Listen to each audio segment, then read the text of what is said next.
పొద్దున్న 6 గంటలకే మంది అవుతాను ఏంది సార్ అన్న నువ్వు? అరే 4 గంటలకే తాగిండ్రు రవి వరకు, ఇది రెండోసారి. 2 గంటలకు టార్చర్ అయింది ఇంట్లో. 4 గంటలకు నైట్ తాగినా, మళ్ళీ ఇప్పుడు 6 గంటలకు నైట్ తాగుతాను. నువ్వేమో పెళ్ళి అని మిరిసిపడతాను. సూర్యోదయం కాకముందే ఇంట్లో గంట మోగుతుంది మనకు. విన్నావా?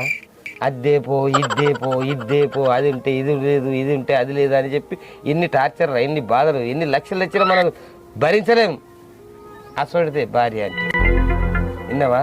నువ్వేమో పెళ్లి చేసుకుంటా అది చేసుకుంటా ఇది చేసుకుంటా అని అంటున్నావు, కానీ ఎన్ని టార్చర్లు ఉంటాయి, ఎన్ని బాధలు ఉంటాయి. 20 ఏళ్ళ నుంచి కష్టపడతాను నేను. 20 ఏళ్ళ నుంచి భరించలేక 4 గంటలకు వచ్చిన ఐదు తాగుతాను, 6 గంటలకు ఐదు తాగుతాను, మళ్ళీ 10కి ఐదు తాగుతాను. కాదేమో నేను మొత్తానికి పెళ్లి చేసుకోకుండా ఇట్లా సార్ అన్న. పెళ్లి చేసుకోవాలి, టైం వచ్చినప్పుడు చేసుకోవాలి. ఇప్పుడేనా తొందరపడితే? అర్థం చేసుకునేది కావాలి. ఎన్ని కథలు ఉంటాయి, అన్ని తీరులు తెచ్చినా కూడా ఇది లేదంటారు. 2 గంటలకు స్టార్ట్ అవుతుంది మొదలు కథ. ఎట్లా పెళ్లి చేసుకుంటావు?